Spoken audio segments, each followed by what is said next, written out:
எல்லோருக்கும் உழைப்பாளர் தின நல்வாழ்த்துக்கள். நேற்று வீடியோவோட கண்டினியூவேஷன். அதில் ஒரு கோவில் சொல்லியிருந்தேன் இல்லையா, அது இதுதான் ஸ்தல சயன பெருமாள் கோவில்னு சொல்லிட்டு. இங்கே எதுக்காக நாங்கள் வந்திருந்தோன்னா, உள்ள ஒரு அம்மன் இருக்காங்க, நில சம்திங் பேர் மறந்துட்ட மன்னிச்சுக்கோங்க. அங்கே நம்ம பத்திரத்தை வச்சு படைச்சாலோ இல்லை வீடு வாங்கணும்னு அது மாதிரி வேண்டிக்கிட்டாலோ கண்டிப்பாக நிறைவேறுதுன்ற மாதிரி சொன்னாங்க.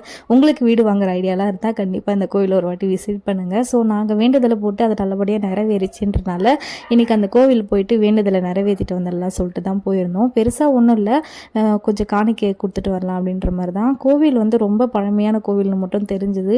அங்கேயே இந்த ராமரோட வில்லுலாம் நல்லா பெரிய சைஸில் இருந்தது, பட் மூடி வச்சுருந்தாங்க, ஒழுங்காக பார்க்க முடியல. அதெல்லாம் பார்த்து சாமியை கும்பிட்டுட்டு எவ்வளோ தூரம் பீச் போலனா எப்படிடான்னு சொல்லிட்டு பக்கத்துலேயே கோவளம் பீச்சுக்கும் வந்துட்டோம். நல்லா காலியாக இருந்தது. நாங்கள் பிளான் பண்ணது என்னவோ இந்த ப்ளூ பீச் தான். 2 வாட்டி பிளான் பண்ணி 2 வாட்டி அது ஃப்ளாப் ஆயிடுச்சு. சரி என்ன பண்ணுறதுன்னு சொல்லிட்டு கடைச்ச வரைக்கும் லாபம் இங்கே உட்காந்தாச்சு. எனக்கு ரொம்ப நாள் ஆசை இது மாதிரி தனியாக உட்காந்து கொஞ்சம் நேரம் பீச் வியூவை பார்க்கணும்னு சொல்லிட்டு அதை இன்றைக்கி கொஞ்சம் லைட்டாக அப்படியே என்ஜாய் பண்ணியாச்சு. என்ன எங்கள் ஜூனியர் தான் தலையில் மண்ணை வாரி போட்டுட்டு என்னை வெறுப்பேற்றி விட்டுட்டாரு. ஈவினிங் போனோம், லிட்டரல் நைட்டு தான் அங்கேருந்து கிளம்புனோம். போகிற வழியிலே டின்னரும் முடிச்சுட்டு வீட்டுக்கு போயாச்சு.